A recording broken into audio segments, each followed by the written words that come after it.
Jadi apapun hari ini yang kau alami, mau kamu dianiaya, mau kamu dibully, mau kamu dirugikan, mau hartamu dirampas, hei dengar, asal kamu di pihak Tuhan, Dia janji memberkatimu.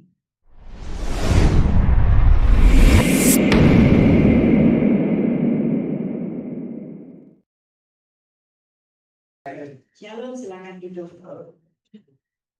Kejadian 21. Saya agak cepat karena punya mepet ya. Kejadian 21 ayat 10 sampai 20. Kejadian 21. Hari ini saya akan sampaikan kepada kalian semuanya. Hatinya tertolak padahal dikasihi. Ada begitu banyak kalian ini terbuka hatinya sejak dari masa kecilmu, sejak dari masa di kandungan, kau mungkin tertolak, atau mungkin tidak diinginkan oleh keluargamu, atau peradaanmu itu tidak diinginkan oleh sesamamu, sehingga ada semacam roh tertolak di dalam dirimu yang membuat engkau menjadi brutal, tidak mau taat, dan semaunya sendiri. Oke? Itu ada sebabnya. Mari kita belajar. Oke? Tertolak padahal dikasihi. Kejadian 21 ayat 10 sampai dengan 20. Saya baca yang genap, kalian baca yang kecil. Oke? Berkatalah Sarah kepada Abraham, usirlah hamba perempuan itu beserta anaknya, sebab anak hamba ini tidak akan menjadi ahli waris bersama anakku Ishak.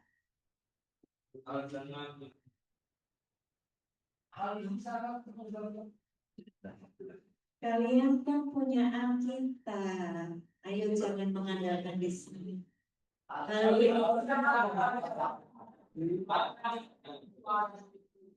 Namun Allah berfirman kepada Abraham, janganlah sebalah hatimu mengenai masalah anak dan hambamu itu. Segala yang dikatakan Sarah kepadamu haruslah kau dengarkan. Sebab dari Ishaklah yang akan disebut keturunanmu.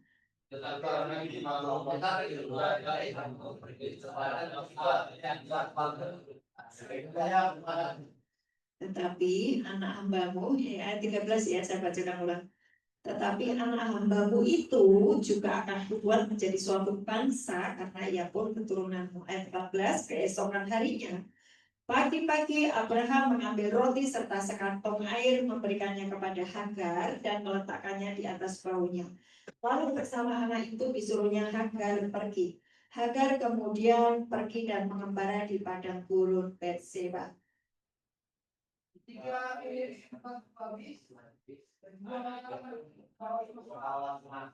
Lalu ia duduk agak jauh, kira-kira seperempat jaraknya, sebab katanya, aku tidak tahan melihat anak itu mati.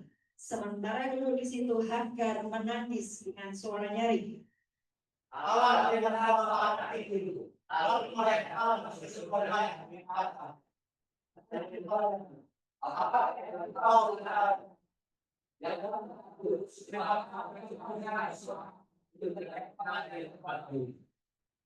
Bangunlah, angkatlah anak itu, dan peganglah dia erat-erat, sebab aku akan membuat dia menjadi bangsa yang besar.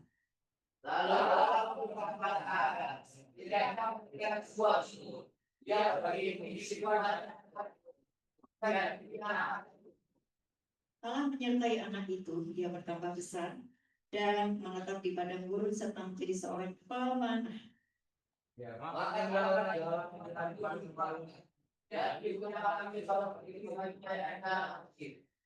Oke. Kisah ini adalah kisah Abraham yang memiliki dua anak yang namanya Ishak dan Ismail ya. Sudah paham ya? Oke. Alkitab berkata bahwa anak yang berasal dari Sarai adalah anak yang merupakan anak perjanjian ya, yang berhak untuk mendapatkan apa? Ahli waris, yang berhak untuk mendapatkan warisan. Dengerin nih, dengerin ya.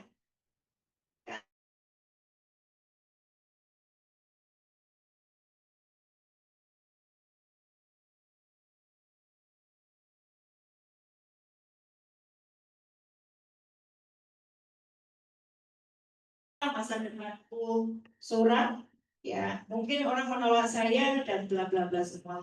Semua tuduhan iblis itu ada di kepala kita.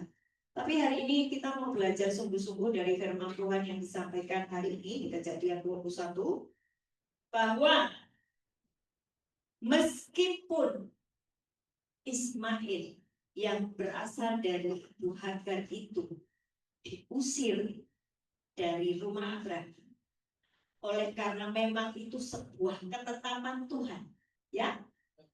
Diusir bukan karena suka-sukanya Abraham, itu sebuah ketetapan Tuhan, karena Tuhan sudah berjanji yang dari keturunan Sarailah yang disebut sebagai anak perjanjian yang berhak memperoleh warisan. Nah, saudara perhatikan, Hagar ini dia kan diusir. Awalnya dia mungkin wah menjadi bintang ya, karena kan diambil, dia seorang budak, karena Sarah itu tidak segera punya anak, terus ambillah si Hagar ini dan dia menjadi seperti nyonya, padahal dia kan budak ya. Dia melahirkan Ismail.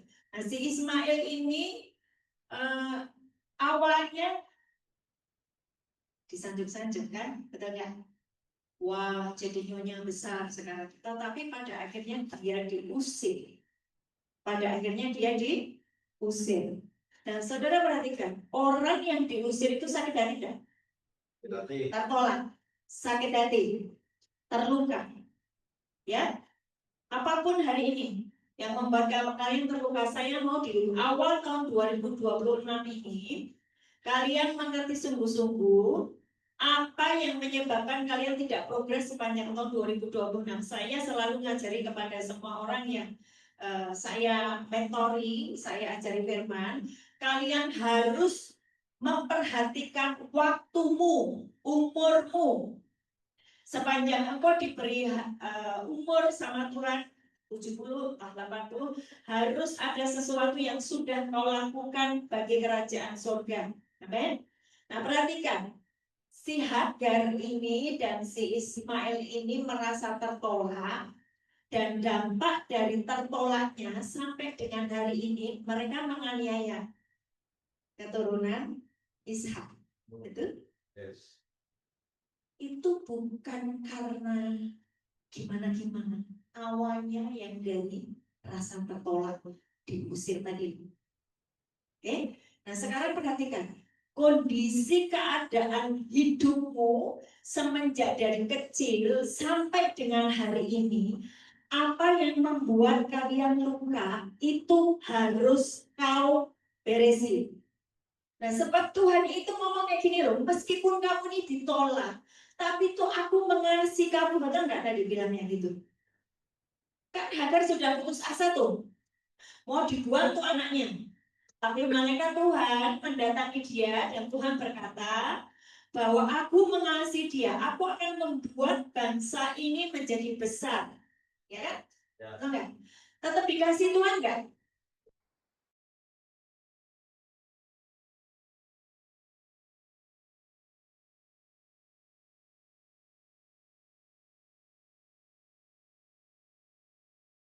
Semuanya ini ngerti rencana besar Tuhan atas hidupmu itu sampai ujungnya. Jangan cuma kamu berfokus hari ini, ketika kamu terluka, ketika kamu dibuang, ketika kamu dibully, ketika kamu tidak dianggap, ketika kamu dirugikan orang.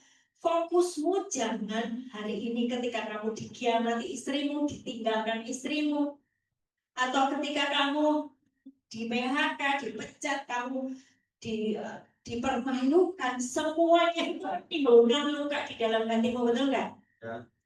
Yang Tuhan mau kalian dengar firman Tuhan, dengar janji Tuhan atas hidupmu itu apa? Nah, kamu berjalan dengan janji Tuhan itu. Itu yang membuat kalian nanti akan enggak seperti ini terus, enggak berputar-putar di padang gurun sampai usia 60 tahun. You have nothing, kamu enggak ngerjakan apa-apa, kamu enggak punya apa-apa. Enggak seperti itu kehidupan yang Tuhan inginkan.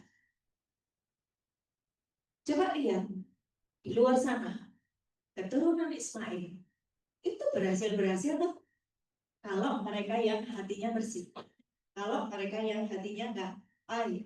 Tapi ada begitu banyak yang menjadi sangat miskin oleh karena apa?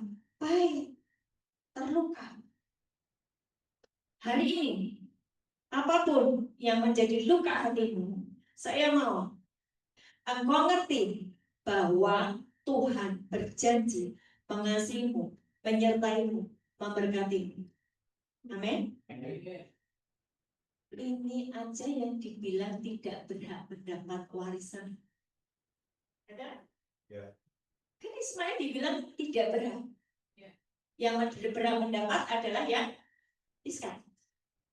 Tetapi mereka tetap diberkati toh karena Tuhan setia kepada janjinya. Saudara, kalian ini keturunan siapa? Ishak. Dari Pusara. Ya, nah makanya bacaan kita. Karena dari Ismail itu yang di tanah Aram. Oke? Angga sebelah. Saudara tiri. Ya. Bang. Ada? Kalian itu bukan anak Ibu Hagar loh. Kalian itu dari anak keturunan Ibu Sarai loh. Amin. Berarti kalau mereka diberkati, meskipun tidak mendapatkan ahli waris, tetapi Tuhan berkata, aku memberkati mereka. Aku akan memberkati keturunanmu. Aku akan membuat kamu menjadi bangsa yang besar. Bagaimana dengan kamu yang punya ahli waris, yang punya hak waris? Harusnya lebih dahsyat. Dan sekarang, kenapa kamu ada di sini? Sedang diberitahu agenda Bapak atas hidup. Semangat ya. Tak kasih rahasianya. Galatia 4, 29 sampai 30. Galatia 4, 29 sampai 30.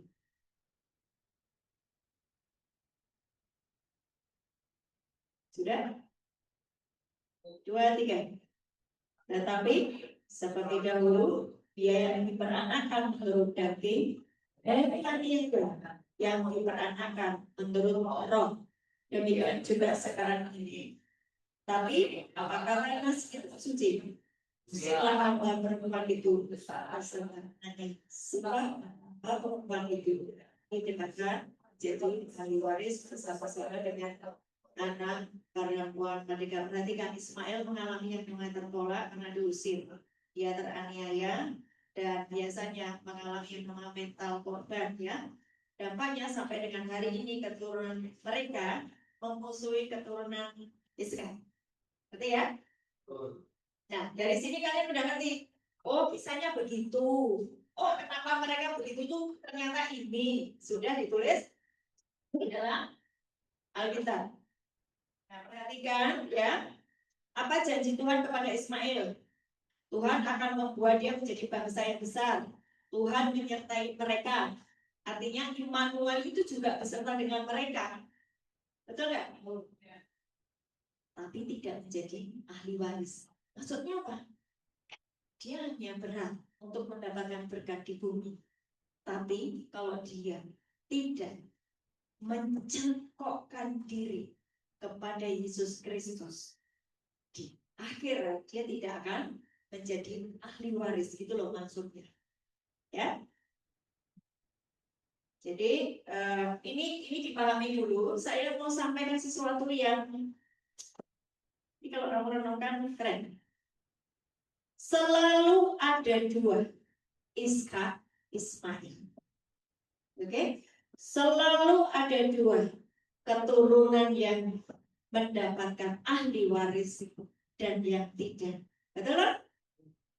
Selalu ada dua, terang atau gelap. Selalu ada dua. Kamu berjalan di dalam roh atau kamu berjalan di dalam daging. Daging itu ya itu tadi dikontrol oleh iblis. Nah, Kalau kamu tahu bahwa hanya ada dua, kamu mesti ngecek posisimu di mana. Kalau hidupmu dipenuhi dengan kemarahan seperti Ismail tadi, walaupun Tuhan berjanji memberkatimu, tapi kamu marah, kamu tetap berjalan di jalan daging. Ya. Ujungnya apa? Orang-orang yang hidup di dalam kedagingan, ujungnya apa? Binasa. Ngerti ya? Di depan ini bayangkan ada dua jalan, ada dua jalur. Yang satu kanan, yang satu kiri. Yang jalur kiri ini adalah tadi jalurnya, ya.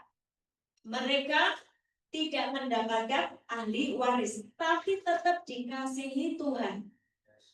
Amin. Kalau hatinya itu sembuh, dia penuh dengan kasih, dia penuh dengan dia tidak marah-marah gitu, tidak ngamuk gitu. Itu berkat itu bisa tetap nyampe di dia. Nah, keturunan Ishak di sebelah kanan, ya, selalu ada dua jalan. Saudara perhatikan, supaya hidupmu tidak ruwet, supaya kamu tidak bingung menghadapi hidup ini, selalu ada dua, kamu di pihak mana? Di pihak Tuhan atau di pihak iblis? Tidak bisa, kadang di pihak Tuhan, kadang di pihak iblis. Itu selalu saya pesankan kepada kalian untuk mengubah mindsetmu, pikiranmu, tidak bingung menghadapi kehidupan ini.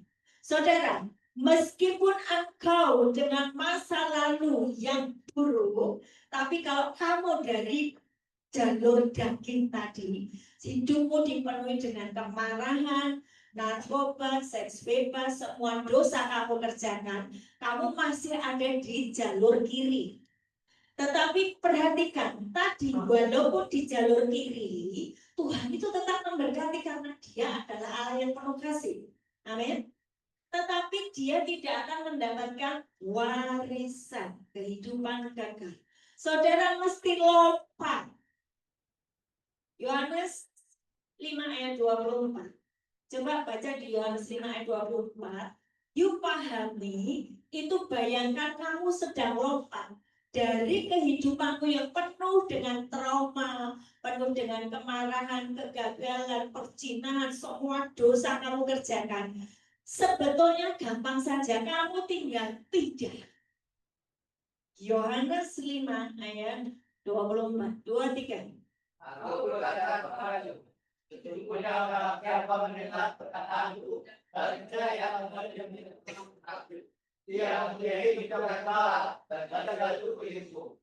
Siapa adalah orang dalam hidup. Ada yang namanya maut di sini tadi. Karena kamu berbuat daging, ada yang namanya hidup. Maut itu adalah kematian kekal karena kamu terpisah dengan Bapamu. Perhatikan, ketika engkau bermain narkoba terus, nanti keluar dari sini main narkoba lagi, nanti keluar dari sini judi lagi, nanti kamu terus melakukan yang namanya hal-hal yang buruk dan kamu berkata, yang baik-baik saja, masih hidup. Ya, kamu masih hidup, tapi tidak berhak untuk mendapatkan warisan dalam kekekalan. Yang harus kamu kerjakan adalah mulai mendengar setiap apa kata Tuhan, baik-baik mendengarkan perkataan Tuhan dan percaya. Jadi, itu artinya kamu sedang pindah di tempat daging tadi, pindah ke dalam hidup. Nah, setelah kamu pindah, kamu tidak boleh jatuh bangun terus dalam dosa, jatuh bangun terus di dalam dosa. Sebab kehidupan bersama Tuhan itu bukan seperti roda. Kadang di atas, kadang di bawah, kadang di atas, kadang di bawah. No. Kehidupan bersama Tuhan itu adalah kehidupan yang berjalan terus, makin kuat, makin terbang tinggi, makin diberkati, makin progres. Sebab firman-Nya berkata, apabila kamu baik-baik mendengarkan suara Tuhan Allahmu dan melakukan dengan setia segala ketetapannya, maka kamu diberkati semakin naik, bukan turun. Karena turun. Makin naik, bukan turun. Jadi kehidupan anak-anak perjanjian itu tidak seperti roda, tetapi makin. Dengan catatan, ketika kamu sudah pindah dari maut kepada hidup, kamu jangan diam. Kamu harus terus mendengar perkataan firman Tuhan yang membuat hidupmu progres. Amin. Tidak boleh tidak ada firman Tuhan. Setiap hari engkau harus mendengar perkataan Tuhan. Walaupun kamu baca nggak paham, walaupun kamu nggak ngerti, tetapi suatu saat ada benih itu masuk di dalam dirimu, bertumbuh, dan itu membuat engkau berjalan terus, memberikan kepadamu kekuatan yang baru setiap hari. Nah, waktu kamu sudah berada di sini, di dalam kehidupan, ya, pindah dari maut kepada hidup, ya, ayatnya tadi, ya sudah pindah dari dalam maut ke dalam hidup. Seperti kesaksian Ibu Susi tadi, jangan sampai setiap kesempatan yang Tuhan berikan kepadamu, engkau tidak mengerjakan apa-apa, hanya jalan di tempat, meratapi nasib. Oh iya, seandainya dulu saya seperti ini, saya seperti ini, tapi you tidak melakukan apa-apa. Banyak tuh yang begitu, betul nggak? Yang saya lihat, mereka cuma meratapi nasib. Ya dulu saya begini-begini. Yang harus kau kerjakan adalah setiap hari engkau harus terima firman, memperkatakannya, mengubah pola pikirmu sesuai dengan firman, engkau mengucapkannya, dan engkau berjalan di jalan-jalan Tuhan, maka engkau akan progres. Amin. Jadi apapun hari ini yang kau alami, mau kamu dianiaya, mau kamu dibully, mau kamu dirugikan, mau hartamu dirampas, hei dengar, asal kamu di pihak Tuhan, Dia janji memberkatimu. Memberkati. Asal kamu apa?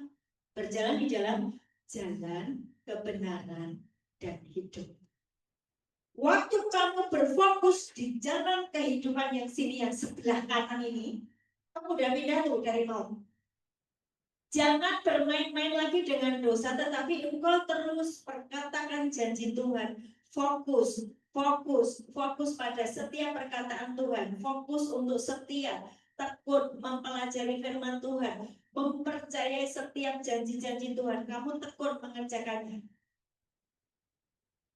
Suatu saat tinggal tunggu waktu, janjinya yang kamu percayai, kamu alami. Bagaimana seorang Daud yang hanya gembala bisa menjadi raja? Loh, dia juga ditolak loh sama orang tuanya. Pada waktu Samuel mau mengurapi, diutus oleh Tuhan mengurapi salah satu keluarga dari anaknya Isai itu, nah, si Daud ini disuruh keluar, suruh mengembalakan domba yang cuma 2-3. Padahal ada tamu di rumahnya, si Daud disuruh pergi. Samuel, sang imam itu mengira-ira, sepertinya ini yang mau menjadi raja Israel. Tuhan berkata, bukan. Apa yang ini? Bukan. Tuhan berkata, bukan yang dilihat oleh matamu atau kelihatan parasnya yang elok yang dipilih oleh Tuhan, tetapi Tuhan melihat hati. Tuhan melihat hatinya ini luka deh, hatinya ini sudah merdeka belum, hatinya ini dipenuhi dengan sukacita kasih apa nih? Cuman satu, Daud di sana, walaupun dia sendirian, dia bermazmur bagi Tuhan, mengagungkan Tuhan, betul kan? Sampai ada kitab Mazmur. Kesendiriannya dengan Tuhan membuat dia kenal Tuhan dan membuat apa? Dia menulis kitab Mazmur. Walaupun dia dibuang, tapi Samuel berkata, masih ada anakmu satu. Oh iya, itu Daud. Dia sedang mengembalakan kambing rumput. Dibawa.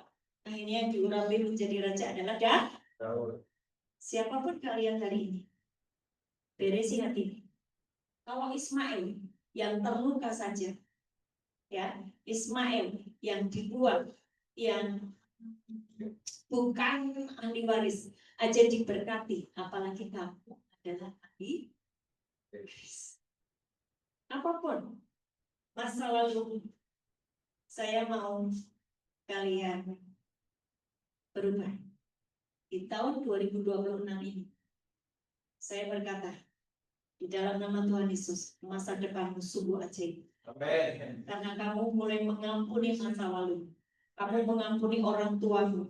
Kamu mengampuni istrimu. Kamu mengampuni bos-bosmu yang pernah menjebak kau di tempat ini. Kamu mengampuni siapapun yang pernah melukai hatimu. Dan hari ini kamu berkata, aku mengampuni mereka Tuhan, dan aku sembuh. Aku pindah dari maut kepada hidup. Saudara, kalaupun kalian hari ini ada di tempat ini dan kamu masih marah, kamu tetap ada di dalam maut. Saya tidak mau itu. Kamu harus pindah dari maut kepada hidup. Yesus berkata, akulah jalan, kebenaran, dan hidup. Engkau terus berjalan di dalam kebenaran firman. Saya jamin hidupmu berubah. Saya sudah melihat orang-orang yang belajar keluar dari lapas, menjaga hatinya sembuh.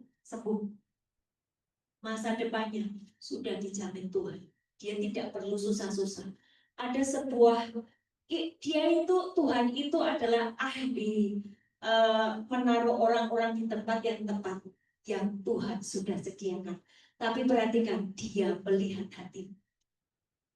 Kalau hatimu marah, hatimu maki-maki, gerak dengan saudaramu, gerak dengan sesamamu, kamu tetap ada di dalam maut. Kamu berusaha sekuat tenaga apapun, itu kamu tetap di pihak iblis. Nggak ada hasilnya. Yang ada adalah malapetaka, kutuk. Engkau mengundang kutuk atas hidupmu sendiri. Sementara Yesus di atas Yerusalem sudah menghancurkan kutuk. Kamu tidak pergunakan, kamu nggak pindah. Yuk sekarang pindah. Hiduplah di dalam kasih, hiduplah dituntun oleh roh, hiduplah dituntun oleh kebenaran firman Tuhan. Apapun yang kamu alami, apapun saudaramu menutup berkatmu, hei, engkau di pihak Tuhan. Bagi Tuhan dan bagi orang percaya tidak ada yang mustahil. Amin. Jangan berhenti di tempat pindah tadi. Lakukan sesuatu. Sebab apa? Kalian pernah mendengar yang dikasih talenta itu dan mina, perumpamaan talenta dan mina, yang dikasih satu marah, tidak mengerjakan apa-apa, dia dibuang ke dalam neraka. Artinya apa?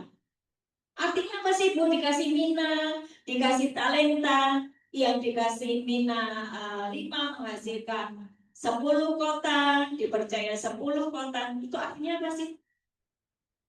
Bapa di surga sudah menginvestasikan rohnya yang kudus, roh kudus ke dalam diri. Amin. Kapan itu? Kapan Bapa di surga menginvestasikan rohnya? Kapan? Waktu kamu dibaptis. Betul? Markus 2 ayat 11, 9-11 itu gini. Waktu Yesus dibaptis, surga terbuka, Roh Kudus turun atas Yesus. Sama hanya ketika kamu dibaptis, surga senantiasa terbuka dan Bapa di surga berkata, engkaulah anakku yang kukasih, kepadamu lah aku berkenan. Loh, kalau dikasih Tuhan cukup tak? Kamu ditolak manusia nggak apa-apa, yang penting kamu dikasih Tuhan. Tetapi pemahaman bahwa aku dikasih Tuhan, surga terbuka atasku, Tuhanku memberkati aku, itu harus ada di pikiran, di hatimu. Itulah iman. Iman itu yang akan menggerakkan berkat turun atasmu, mengubah hidup. Amen. Yang sering terjadi apa? Pikirannya fokus kepada apa yang kamu rasakan. Oh, istriku mengkhianati aku. Oh, aku tidak diterima. Oh, aku dibully. Oh, kamu semua adalah anak-anak Allah. Allah menciptakan segala sesuatu dengan berfirman. Berarti kalau anak Allah, menciptakan masa depannya dengan mengucapkan firman. Jangan ada sungut-sungut, jangan ada caci maki, jangan ada kebun binatang keluar dari mulutmu. Tapi yang keluar dari mulutmu adalah firman. Maka engkau sedang menciptakan masa depanmu sendiri sesuai firman. Karena engkau adalah anak-anak janjian, berhak untuk mendapatkan warisan. Amin. Amin. Saudara mendengar apa yang disampaikan kali ini, ada sukacita nggak? Kalau kalian masih bingung, ini bahaya. Kamu nggak akan melakukan apa-apa. Tapi kalau kamu pahami ini sebagai sesuatu yang, oh iya, aku ini percaya kepada Tuhan, maka aku disebut anak Allah, Yohanes 1 ayat 12. Aku ini bait Allah, aku ini mempelai Kristus, aku ini sahabat Allah. Wow, keberadaanku seperti ini. Oh, Bapa di surga sudah menginvestasikan Roh Kudusnya ke dalam diriku. Oh, Dia sudah memberikan benihnya, apa tuh? Firman Tuhan. Oh, itu menjadi aku renungkan siang dan malam. Oh, kata Mazmur 1 ayat 1 sampai 3, kalau aku merenungkan Taurat Tuhan siang malam, apapun yang aku lakukan dibuat berhasil. Ya kan? Kalau aku tidak mengandalkan kekuatan manusia, tetapi aku mengandalkan Tuhan saja, aku adalah orang yang diberkati. Oh, kalau aku ini baik-baik mendengarkan suara Tuhan Allahku, aku diberkati. Tapi kalau aku tidak memperhatikan perkataan Tuhan, maka kutuk itu akan menimpa aku. No, aku sudah pindah dari maut kepada hidup. Aku mengampuni, aku mengasihi, aku murah hati, aku penuh belas kasihan, aku penuh penguasaan diri. Sesuatu yang muncul di dalam dirimu, buah-buah roh, buah-buah pertobatan, buah-buah kerajaan. 30, 60, 100. Apa itu? Dari 30, kamu sudah ngerti sejak kamu ada di tempat ini. Oh Tuhan, saya tahu sekarang kenapa aku ada di tempat ini. Supaya aku meninggalkan semua yang membuat aku jatuh dosa terus dan kehilangan Engkau. Dan aku sekarang punya harta yang sangat mulia, yaitu kerajaan surga, yaitu Engkau sendiri Tuhan. Aku tanggalkan semuanya. Dia berbuah 30 hanya untuk dirinya sendiri, minimal selamat. Apa itu berbuah 60? Engkau mulai menjadi saksi bagi banyak orang. Engkau mulai berkata, hei dengar, kamu kalau hidup seperti itu, kamu akan mengalami seperti saya alami. Jangan kau lakukan itu. Kamu mulai mempengaruhi sekelilingmu. Itu berbuah 60. Setelah kamu terus progres, konsisten, permanen. Jadi jangan cuma ini toh berapi-api, besok seminggu lagi, melempem lagi. Jangan hidup seperti itu. Apa yang saya kerjakan hari ini adalah dampak dari bertekun. Hidup saya tekun untuk terus berapi-api di dalam Tuhan. Walaupun badai menerpa, walaupun semua orang menghalangi, saya bertekun untuk mengerjakan apa yang menjadi agenda Bapa. Lakukan saja. Nah, ketika engkau terus menjadi pengaruh bagi sekelilingmu, yang kamu lakukan terus progres, terus melakukannya, suatu saat kau akan dicari oleh bangsa-bangsa. Itu berbuah 100. Itu hidupmu. Kalau kamu tidak berkeluh kesah atas nasibmu, tetapi kamu tahu rancangan Tuhan atas hidupmu dahsyat dan ajaib. Galatia 3, 13, 14. Galatia 3, 13, 14 dan kita selesai. Tadi kasih waktu sampai jam berapa sih? Udah selesai. 5 menit lagi. Pelit amat. Galatia 3, 13. Kristus telah menebus kita dari kutuk hukum Taurat dengan jalan menjadi kutuk karena kita, sebab ada tertulis, terkutuklah orang yang bergantung pada Kristus. Terus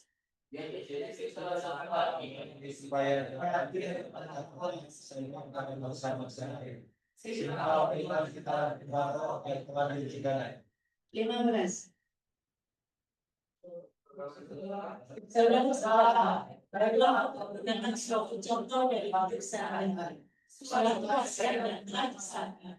Sebab budaya manusia tidak dapat berkata atau menilai rangkul 16.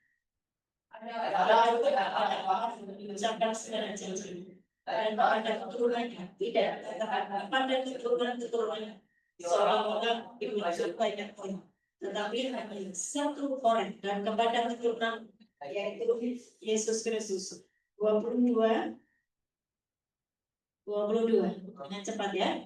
Berarti kata secara buruk adalah sesuatu bahwa saya manusia supaya mengerti tentang Yesus Kristus dan janji itu diberikan kepada mereka. Terus ayat 29. Sebelum kita melakukan kebenaran dari Allah dan berguru sampai iman itu telah dinyatakan. Jadi Allah untuk bagi kita sampai Kristus datang supaya kita dapat kata iman.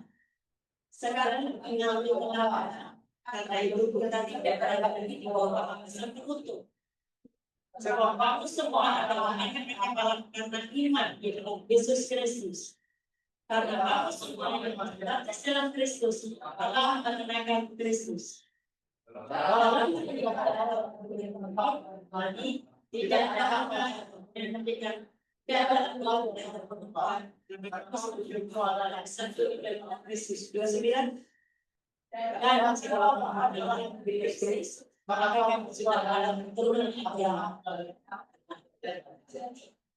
Kamu berhak menerima maksud Allah karena lewat percayamu kepada Yesus Kristus, berkat dari Bapa di surga kepada Abraham itu kamu bisa mengakses berkat Abraham itu besar banget. Ismail tidak bisa mengaksesnya kecuali jika dia percaya kepada Yesus Kristus.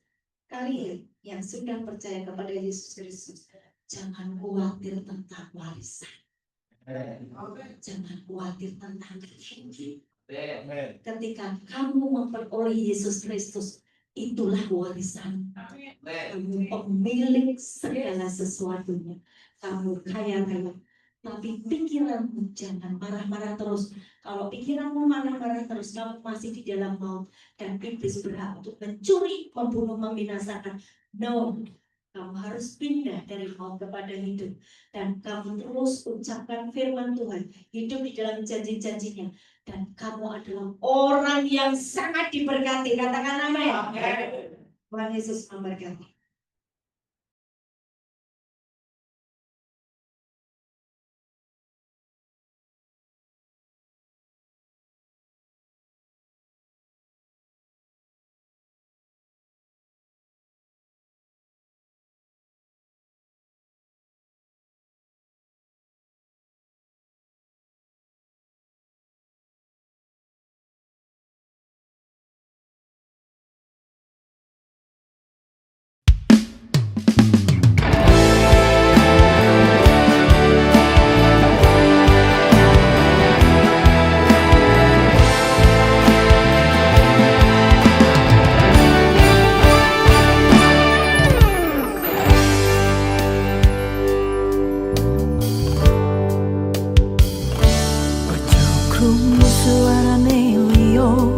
Ojo kelem diapusi setan, dengarkan saya.